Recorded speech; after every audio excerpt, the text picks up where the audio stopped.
জয় গুরু বন্দে পুরুষোত্তমম পরম পিতা রাতুল শ্রীচরণে আমার শতকোটি প্রণাম। প্রণাম জানাই জগজ্জননী শ্রী বড় মা শ্রীচরণে, প্রণাম জানাই পরম পূজ্য পাদ শ্রী বড়দা শ্রীচরণে, প্রণাম জানাই পরম পূজ্য পাদ শ্রী আচার্য দেব শ্রীচরণে। আপনাদের সবাইকে আমার আন্তরিক আনন্দিত জয় গুরু।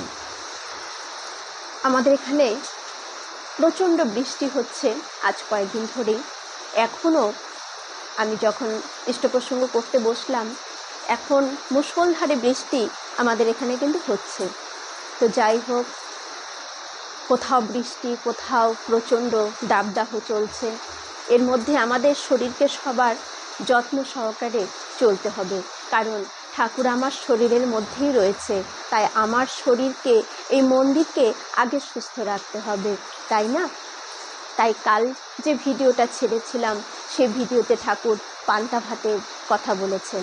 পান্তা ভাতটা সবাই একটু খাওয়ার চেষ্টা করবেন। ঠাকুর যখন বলেছেন, তাহলে এর ভেতরে কত গুণ না রয়েছে। আমিও পান্তা ভাত খেতে খুব ভালোবাসি, তবে আমি ঠিক করেছি যে আমিও এখন একটু একটু করে প্রায় রোজ খাবারই চেষ্টা করব। তো যাই হোক, আজকে যে বিষয়টি নিয়ে আমি ইষ্টপ্রসঙ্গ করতে চলেছি, থাম্বনেল দেখে আপনারা বুঝতেই পেরে গেছেন। তবুও বলছি যে আমরা সৎসঙ্গীরা সহজে সকলে কিন্তু একাদশীটা পালন করে থাকি না, তাই না? কিন্তু যারা বৈষ্ণব মতে, তারা সবাই একাদশী পালন করে। এখন এটা নিয়ে নানান কথাও হয়ে থাকে যে আমাদের ঠাকুর একাদশী করতে বারণ করেছেন, বা অনেকে ভাবেন যে আমরা দীক্ষিত, আমরা কি একাদশী করতে পারি কি না। আমি সব কিছুই বলবো, বা আমরা সৎসঙ্গী যারা, আমাদের করলেও চলবে নাকি না করলেও চলবে, আমি সেটা আমার বোধের ওপর আমি যতটুকু বুঝতে পারছি ততটুকুই বলবো। যদি সেই বলাতে কোনো ভুল ভ্রান্তি হয়ে থাকে, নিশ্চয়ই যারা বড়রা রয়েছেন বা ছোটরাও রয়েছেন, যারা বুঝতে পারেন বা আমার থেকে ভালো যারা বোধটা বেশি, তারা কিন্তু আমাকে অবশ্যই কমেন্টের মধ্যে সেটা জানাবেন। তাহলে আমি নিজের ভুলটাকে বুঝতে পারবো। কেমন? আর আপনাদের সবার মঙ্গল প্রার্থনা করে শুরু করছি আজকে ইষ্টপ্রসঙ্গ। আমি প্রথমেই ঠাকুরের বাণী দিয়ে শুরু করব, যে বাণীতে ঠাকুর আমাদের একাদশী করতে বলেছেন কিনা সেই বাণীটা। ঠাকুর অনুশ্রুতি গ্রন্থের স্বাস্থ্য সদাচার সূত্র গ্রন্থ যে অধ্যায়টা রয়েছে, স্বাস্থ্য সদাচার অধ্যায়, সেখানে ঠাকুর বলেছেন কি? ঠাকুর বললেন, রবি গুরু পৌর্ণমাসী আর চতুর্দশী, অমাবস্যা সংক্রান্তি কিংবা একাদশী। ঠাকুর কি বললেন? যে রবি গুরু পৌর্ণমাসী আর চতুর্দশী, অমাবস্যা সংক্রান্তি কিংবা একাদশী, এ কটা দিন অন্তত থাকিস। ঠাকুর বললেন, এই কটা দিন অন্তত থাকিস পাতলা পুতলি খেয়ে। পাতলা মানে তরল পদার্থ, হালকা জাতীয় যে তরল পদার্থ বোঝায়, সেইগুলো খেয়ে ঠাকুর আমাদের থাকতে বললেন। কোন কোন দিন? যে রবিগুরু পৌর্ণমাসী আর চতুর্দশী, অমাবস্যা সংক্রান্তি কিংবা একাদশী। তাহলে পূর্ণিমার দিন, চতুর্দশীর দিন, অমাবস্যা, সংক্রান্তি আর একাদশী, এই কটার দিন ঠাকুর বলল আর কোনো দিন পালিস না পালিস, যা ইচ্ছে তাই খাস। অনেকেই আছে যারা এখনও আমিষ খাচ্ছেন, তাদের উদ্দেশ্যেও ঠাকুর এটা বলা যে অন্যদিন তোরা যাই খাস না কেন, এই কটা দিন অন্তত তোরা পালিস। ঠাকুর বলেন এই কটা দিন অন্তত পালিস, স্বাস্থ্যের জন্য খুব ভালো হবে। কারণ এই একাদশী পালন, আমরা অনেক সময় বলি এটা করলে এটা লাভ হবে, একাদশী এটা পালন করলে এটা লাভ হবে, অনেক জায়গায় আমরা শুনে থাকি, কিন্তু লাভ একটাই, স্বাস্থ্য ভালো থাকবে। শুধু স্বাস্থ্যের জন্যই কিন্তু এই বিধানগুলো। তাহলে ঠাকুর বললেন এই কটা দিন অন্তত পালিস পাতলা পুতলি খেয়ে। ব্যতিক্রমে পয়মালে মানে নষ্ট হয়ে যাওয়া, ধ্বংস হওয়া, এটাকে বলে পয়মাল। তাহলে ব্যতিক্রমে পয়মালে যায় ঘৃষ্ট আঘাত পেয়ে। ঘৃষ্ট মানে যেটাকে ঘর্ষণ করা হয়, সে আঘাত পেয়ে মানে সেটা ঘর্ষণে সেটাকে নষ্ট হয়ে যায়। তাহলে ব্যতিক্রমে পয় মানে যায়।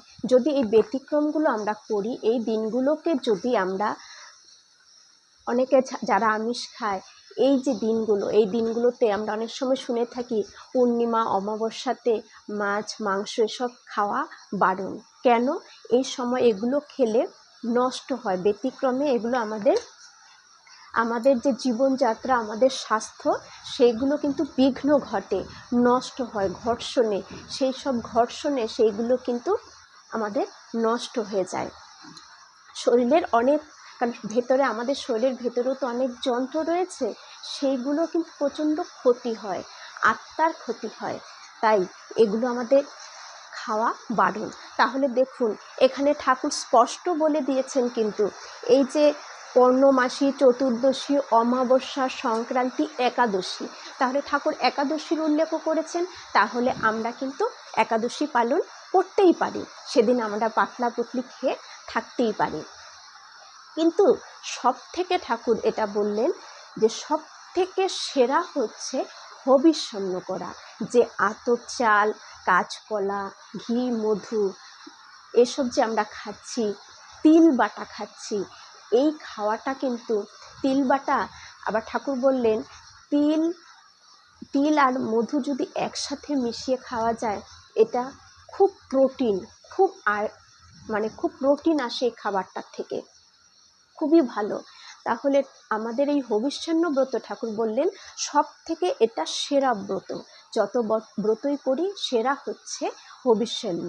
আর আমরা জানি সস্তৈনী ব্রত হচ্ছে সব থেকে সেরা ব্রত, যত ব্রতই করিস না কেন সেরা সস্তৈনী, করতে করতে দেখতে পাবি উন্নয়নের খনি।